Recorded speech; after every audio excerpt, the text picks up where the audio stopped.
Kenapa Bapak beraninya merubah dari keputusan panja dibawa ke raker, ya kan? Raker dibawa kepada ke presiden menjadi kepres. Ini Bapak nggak usah muter-muter, Pak. Bapak mohon maaf ini yang kita sampaikan itu tidak hanya bertanggung jawab kepada negara, bertanggung jawab pada Allah, Pak. Ibadah kita itu kalau kita ini ibadah kita kalau sudah berkali-kali sholat tahajud, sholat 5 waktu, puasa, Senin Kemis, puasa Ramadan, kalau ini dibuat hanya untuk bohong-bohongan, Pak, iman-iman, Pak Subhan. Bapak tadi saya amati kan dari pertanyaan teman-teman kok Bapak diam, bicara bohong. Mohon maaf ini, saya masih hafal, Pak, saya mimpin panja, Pak, gitu loh. Jadi tidak ada artinya, Pak, itu namanya PMA, karena PMA diselesaikan setelah panja dan raker dan kepres. Ada namanya PMA. Ini artinya menteri melawan DPR, ya, keputusan DPR melawan keputusan presiden.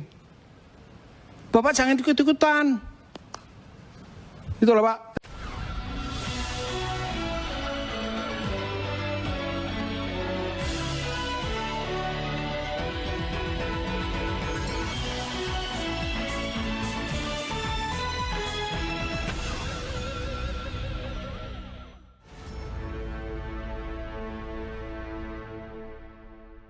Assalamualaikum warahmatullahi wabarakatuh. Apa kabar? Kembali berjumpa dengan saya, Rizwan Arif dari Forum News Network.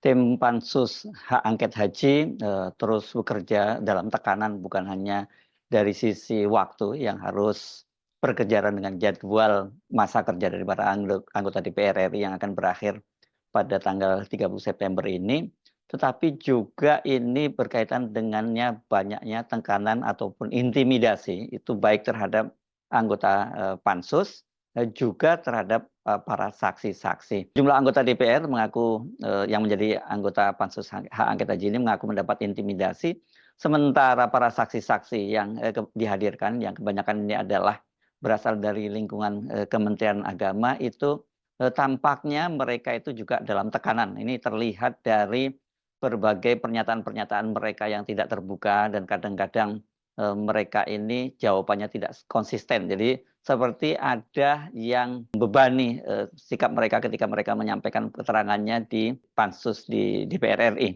Merespon hal itu, Lembaga Perlindungan Saksi dan Korban menyatakan siap memberikan perlindungan kepada anggota panitia khusus atau Pansus dan para saksi dalam penyelidikan penyelenggaraan haji 2024. Wakil Ketua LPSK Sri Suparyati menegaskan LPSK itu siap memastikan perlindungan bagi saksi dan anggota Pansus yang mengalami intimidasi dan ancaman. Saya mau memastikan kepada Bapak Ibu sekalian yang hadir sebagai saksi, saya mendorong supaya tidak takut. Jadi sampaikan kepada LPSK apa yang sesuai fakta dan kebenarannya. Itu kata Sri dalam jumpa persnya di gedung MPR DPR hari Kamis tanggal 29 Agustus 2024. Soal adanya intimidasi itu ya, itu terhadap anggota Pansus itu diakui juga oleh salah satu anggota Pansus Hak Angket Haji yakni Sely Andriani Gantina. Ini dia adalah politisi dari PDIP yang pada waktu rapat paripurna soal pembentukan Pansus ini, Pansus Hak Angket Haji ini tampil sebagai juru bicara. Dan Andriani mengapresiasi tindakan cepat dari LPSK dalam memberikan perlindungan kepada anggota Pansus Haji maupun kepada mereka ini saksi-saksi dari Kementerian Agama. Nah, Pansus Angket Haji ini kan bukan hanya menimbulkan ketegangan di DPR, tapi juga menimbulkan ketegangan antara PKB dengan PBNU. Karena pada waktu itu yang menjadi ketua tim pengawas haji dari DPR itu adalah Ketua Umum Partai Kebangkitan Bangsa Muhaimin Iskandar. Begitu juga saat pengesahan Pansus Haji ini, waktu sidang paripurnanya juga dipimpin oleh Muhaimin Iskandar.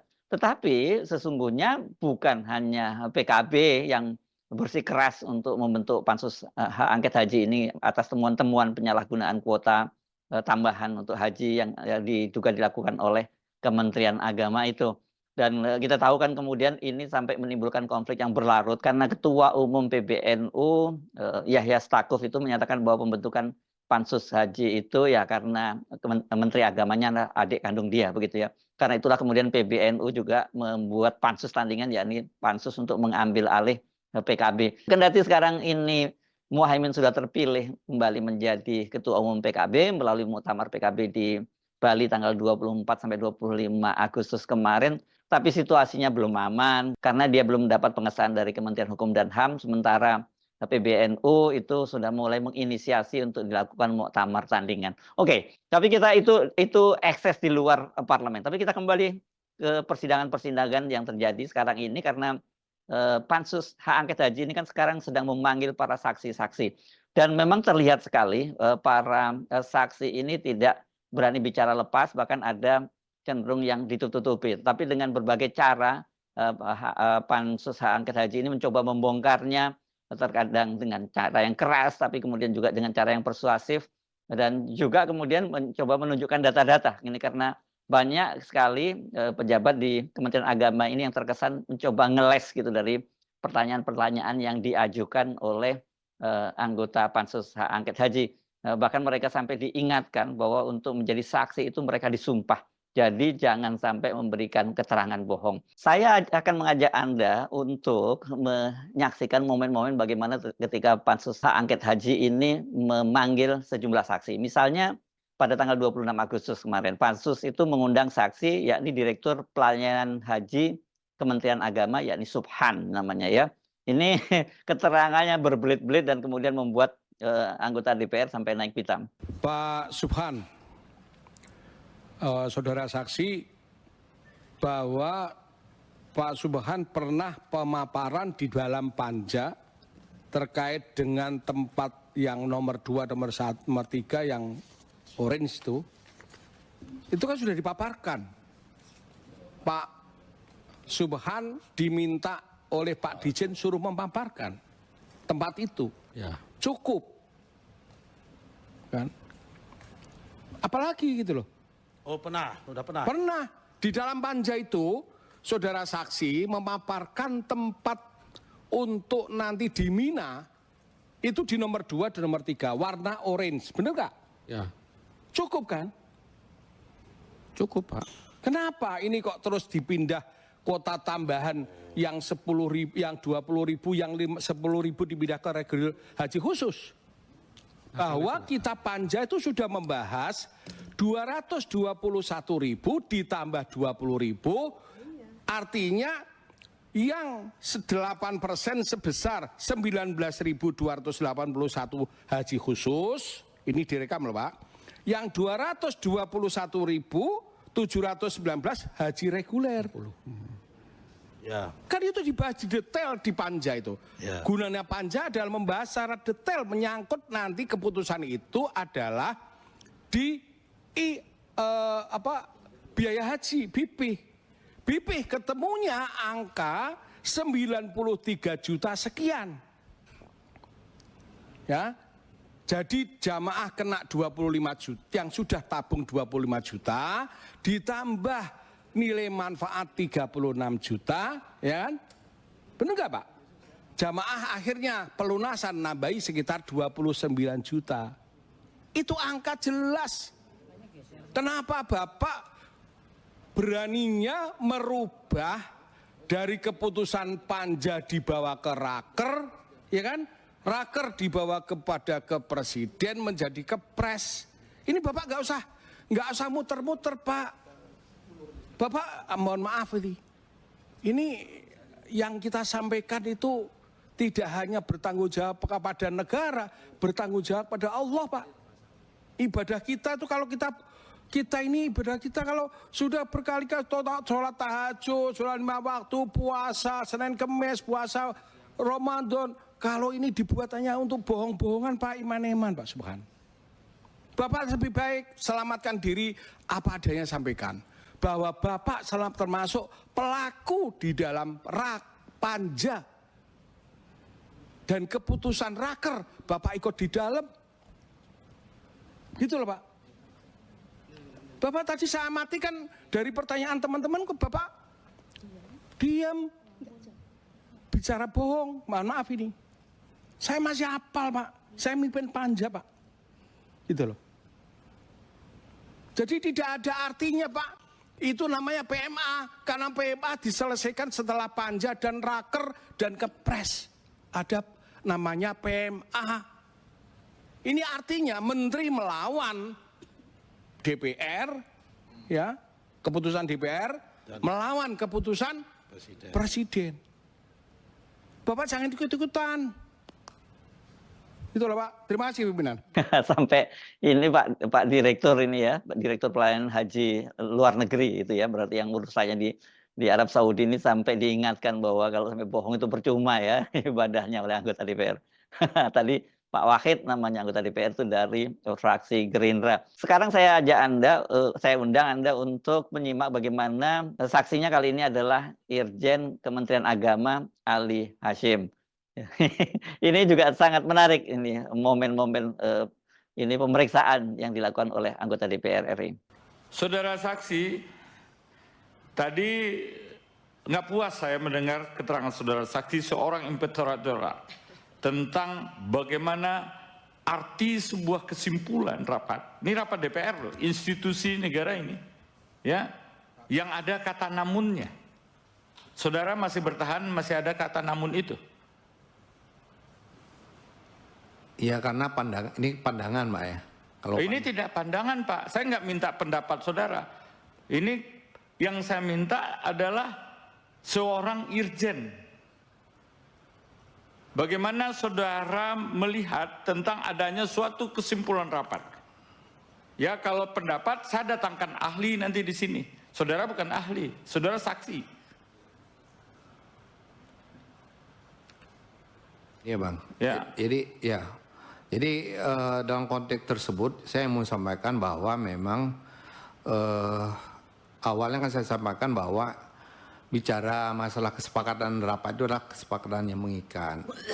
Ya, artinya wajib untuk dilaksanakan oleh semua pihak. Nah, ini kan yang saya sebutkan dalam perjalanannya yang saya bilang sampai tanggal 13 Maret ketika munculnya ada keberatan dari teman-teman di Komisi 8, kan munculnya keberatan itu kan di tanggal 13 Maret yang saya ikuti ya gitu. Jadi ketika itu saya tanya kenapa ada pertimbangan ke Pak Dirjen ya, Dirjen PAU Pak ya, pertimbangan membagi yang tidak sesuai dengan kesepakatan di dalam rapat. Nah, ya itulah yang diceritakan yang selama ini yang sudah disampaikan oleh saksi-saksi sebelumnya bahwa maaf ada pimpinan. Ya. Ini bukan kesepakatan tuh, raker, rapat kerja Pak. Terus lanjut. Ya, jadi pada saat itu disampaikan bahwa ada kondisi problem-problem yang terjadi di lapangan bahwa terkait dengan luasan mina, terkait dengan kesiapan aspek yang mempersiapkan untuk layanan itu yang menyebabkan kalau kita ambil seperti seluruhnya itu menyebabkan ada potensi dan risiko tidak maksimalnya layanan yang diberikan kepada jamaah. Jadi mereka Pak Dirja menyebutkan ini ada aspek keamanan dan keselamatan. Oke. Sekarang pertanyaan saya adalah dari sisi internal saudara di Kementerian Agama, ya, kapan saudara mengetahui bahwa Kementerian Agama tidak mematuhi kesimpulan rapat kerja itu? Tanggal 13 Maret itu Bang, waktu raker dengan saya pribadi Pak ya. Kan ya. Ini kan kita tidak terlibat terlalu sering ya dengan Biasanya kalau seumpamanya pengawasan itu kapan dilaksanakan? Kita kan kalau terkait dengan rencana pengawasan kan sudah terprogram di awal tahun bahwa untuk tahun ini kita akan melakukan program pengawasan ini Itu biasa kita sudah rencanakan di awal tahun, karena memang di awal tahun kan juga mengalokasikan anggaran. Nah, seorang irjen, ketika mengetahui adanya penyimpangan itu, ya saya menyebutnya penyimpangan ya. Karena apa? Kesimpulan rapat itu adalah produk hukum, ya, antara pemerintah dengan DPR. Berdasarkan kesimpulan rapat itu, urutannya keluar perpres atau kepres, peraturan presiden atau keputusan presiden. Betul ya? Ya. Menurut saudara saksi, ketika saudara mengetahui tentangnya adanya penyimpangan itu, ya, apakah saudara saksi melakukan pembenaran terhadap penyimpangan itu, atau saudara saksi melakukan suatu teguran terhadap penyimpangan itu? Saudara sebagai irjen ini. Ya, pada dasarnya setiap kali ada hal-hal yang tidak sesuai dengan aturan atau norma-norma yang ada, ya katakanlah seperti tadi ada kesepakatan yang tidak dilaksanakan, ya tentu kita tanya, kenapa sih alasannya kesepakatan ini tidak dilaksanakan? Hanya sekedar bertanya. Ya tadi Bang, tadi karena mereka menjawab bahwa kita harus mempertimbangkan aspek keselamatan, aspek keamanan. Jadi berdasarkan pertimbangan yang diberikan oleh dirjen itu, saudara dapat memahami atau membenarkan penyimpangan itu? Saya tidak dalam konteks membenarkan atau... Loh, saudara seorang inspektor jenderal kok harus dong? Oh, ini saudara nggak benar, ini salah. Ya itulah makanya saya kan ketika itu saya menanyakan kenapa ini nggak dikomunikasikan dengan teman-teman setelah dijawab seperti itu, ya, seorang irjen, ya, bagaimana saudara melihatnya? Apakah melakukan pembenaran? Oh iyalah, siap, teruskan saja, atau melakukan suatu teguran? Misalnya memberikan surat peringatan atau apa sanksinya? Ya, karena kota itu kan lebih ke masalah kebijakan di manajemen, Pak. Jadi kebijakan di internalnya PHU. Nah, dalam konteks... Oke, sekarang saya potong lagi. Maaf, saya potong lagi. Menurut saudara saksi, ya, pembagian kuota yang telah diputuskan di dalam rapat kerja, kemudian dirubah lagi, menurut saudara benar apa salah? Kalau saya sampaikan, ini saudara disumpah, ya, dan ini direkam loh, ini live ya, ini. Iya betul Bang, saya memahami. Ya jadi dalam pandangan saya kan saya sampaikan kalau kesepakatan rapat raker, apalagi Mas raker, ini bukan kesepakatan, kesimpulan rapat. Bukan kesepakatan. Tahu nggak itu? Jadi judulnya aja kesimpulan rapat. Punya nggak? Kalau nggak saya kasih. Raker loh. Rapat kerja. Kalau izin pimpinan memberikan ini. Saudara kalau nggak tahu tuh dikasih tahu tuh. Ajo. Ya betul, kesimpulan rapat. Ajo Kesimpulan. kasih undang-undang MD3. Udah, saya baca Bang. Udah. Ya mengikat Bang. Jawabannya mengikat dan wajib dilaksanakan. Oh iya, itu normatifnya di dalam undang-undang. Ya. Sekarang yang saya tanya kepada saudara, gitu kan ya? Ya. Ya saudara tahu nih, ada kesimpulan rapat, tapi tidak dilaksanakan. Ya. Itu kesalahan apa tidak? Ya tentu tidak tepat itu Bang. Tidak tepat. Makanya kemudian kan saya kan ketika saudara mengatakan tidak tepat, ya, seorang irjen, apa sanksi yang saudara berikan? kita tidak bisa memberikan sanksi ketika pelanggaran itu tentu yang saya sebutkan tadi karena ada alasan-alasan yang dengan pertimbangan masalah keselamatan. Jadi saudara membenarkan pemerintah ketika kesimpulan rapat, produk hukum rapat itu dirubah. Itulah yang kemudian saya sampaikan ke Pak Dirjen, ini apakah nggak dibangun komunikasi dengan teman-teman di Komisi 8 untuk membahas kembali bahwa kesimpulan sebelumnya itu ternyata tidak bisa dilaksanakan. Nah tadi kalau tadi Irjen ya, memang agak aneh kalau ada Irjen. Irjen kan tugasnya pengawasan ya, begitu. Kalau dia kemudian tidak bisa mengawasi penyimpangan-penyimpangan yang ada di Kementerian Agama, ya apa gunanya seorang Irjen gitu ya. Tapi ini memang kelihatan sekali ya kalau mereka ini semua itu dalam tekanan gitu ya. Nah sekarang kita saksikan ini peristiwanya baru kemarin ya, tanggal 29 Agustus yang diperiksa ini level yang lebih rendah ini. Kasubdit Pendaftaran dan Pembatalan Haji namanya Amir Hamzah. Walaupun ini rendah tapi posisinya sangat menentukan. Ini sampai naik pitam ini anggota DPR yang memeriksa dan menyajukan pertanyaan kepada Amir Hamzah ini. Sistem ini bisa disiasati. Benar nggak? Benar nggak? Ya jawab dong. Ya, Pak. Orang sudah bolak-balik cadangan, dikasih tahu akan berangkat, itu kan estimasi yang kau umumkan ke orang. Benar? Ya. Diumumkan ke orang estimasi kau berangkat. Dia sudah nunggu.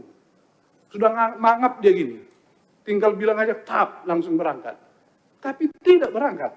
Yang berangkat malah tahun yang mendaftar hari itu berangkat tahun itu. Caranya bagaimana kok bisa? Orang sudah nangis dong mau berangkat. Itu yang saya sebutkan tadi, halo-halonya, kok bisa dia yang mendengar? Sementara yang sudah lama menunggu, kok tidak mendengar? Ada apa? Siapa yang mengumumkan itu? Ya, kalau pengumuman berhak lunas, Pak, yang pertama kita sampaikan di website, lalu kita kirim ke Kemenak Kabupaten Kota dan BPSBP, Bank. Siapa itu?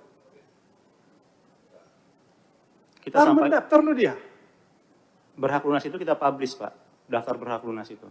Baru mendaftar. Bagaimana caranya dia berhak lunas? Baru mendaftar. Caramu ke dia mengumumkannya bagaimana? Tidak bisa, Pak, kalau baru daftar lunasi, Pak. Kau sudah mengaku 14 orang gimana? Oh, yang 2023, Pak. Sama urusan ini haji ini sejak kau di situ. Kau jangan bolak-balik dong. Karena yang saya bicarakan ini 2013. Ada 14 orang baru mendaftar, langsung berangkat. Caranya dia tahu bagaimana? Kok dia yang tahu berangkat 2013 itu, 14 orang itu? Diberitahu kan? Iya. Kenapa dia diberitahu? Yang 2023 itu untuk optimalisasi kuota, Pak. Iya, kenapa dia yang tahu optimalisasi? Ada keluarganya PS kan sudah nunggu lama. Begitu dikasih tahu dia langsung tangkap. Kenapa dia tidak mendengar itu? Caranya bagaimana? Untuk 2023 optimalisasi itu sesuai dengan usulan Kanwil Provinsi, Pak. Kenapa yang itu tidak diusulkan? Usulan dari Kanwil Provinsi, Pak. Kenapa tidak diusulkan oleh Kanwil? Kenapa tidak sesuai urutan? Tapi kau bilang tadi sesuai urutan. Berarti Kanwil bermain. Itu artinya mereka tidak cek, tidak ngecek usulan. Berarti kau sebagai pejabat di situ tidak pernah mengecek. Ini ada mekanisme kebocoran sistem. Ya, Siskohat ini bocor dengan membangun apa tadi asumsi, lalu juga percepatan, lalu juga pelimpahan. Ini kan kata-kata yang kemudian membangun celah kebocoran. Nah, sepertanyaan saya, bagaimana Bapak berkoordinasi dengan Kemenak Kabupaten Kota dan Provinsi? Koordinasinya gimana tentang pendaftaran ini? Kalau terkait dengan pelunasan, Pak, Bu, itu kita selalu mengirimkan data verifikasi. Untuk diverifikasi terlebih dahulu sebelum masuk dalam daftar berhak melunasi. Nah, kalau seandainya ada tidak kesesuaian, jadi yang diverifikasi ini hanya terkait dengan biasanya usia keberangkatan bagi prioritas lansia termasuk usianya, sesuai tidak yang ada di daftar di Siskohat dengan dokumen seperti KTP dan kartu keluarganya. Itu yang dilakukan verifikasi, Bu. Jadi kalau kita menyimak ya berbagai momen saat berlangsungnya Pansus Haji ini, sebenarnya Pansus Haji ini sudah punya data-data yang cukup kuat gitu ya. hanya mereka kemudian coba melakukan cross check. Makanya itu kalau ketika ada yang terindikasi saksi yang dari Kementerian Agama itu berbohong, ya mereka bisa kemudian bisa meng-cross check-nya dan kemudian bisa mengingatkan, dan ya akhirnya mereka mau tidak mau mengakui hal itu. Tapi mari kita tunggu saja bagaimana hasilnya, karena ini kan seperti saya sebutkan tadi, masa jabatan atau masa bakti dari anggota DPR RI untuk periode 2019 sampai 2024 ini akan berakhir pada tanggal 30 September. Karena pada tanggal 1 Oktober itu sudah dilantik anggota DPR yang baru periode 2024-2029. Jadi artinya tim pansus ini harus menyelesaikan sebelum tanggal 30 September dan harus menyampaikan laporannya, dan bagian mana rekomendasinya, saya kira ini nanti kalau ada kelanjutannya ya akan dilanjutkan oleh penegak hukum gitu, dan juga ini mestinya DPR periode berikutnya akan mengambil alih persoalan ini. Tapi kalau sudah periode berikutnya, DPR ini kan konstelasi politiknya udah berubah. Apalagi sekarang ini ada Kim Plus gitu ya di DPR, posisinya sangat berat ini kalau kemudian yang harus menghadapi hanya PDIP sendirian gitu. Kalau sekarang ini fraksi-fraksi yang pertanyaan-pertanyaan sangat tajam terhadap para pejabat di Kementerian Agama itu kemudian nantinya mereka berubah ke dalam pemerintahan, apakah mereka juga masih akan setajam seperti sekarang gitu ya? Mari kita tunggu saja, karena bagaimanapun juga memang urusannya ya, kalau ini karena urusan haji, urusannya tamu-tamu Allah, ini mungkin kita berlaku saja, kalau nggak bisa diselesaikan di dunia ya akan ditagih sampai di akhirat. Kira-kira gitu saja ya. Saya Aris Arif dari Forum News Network. Sampai jumpa lagi. Wassalamualaikum warahmatullahi wabarakatuh.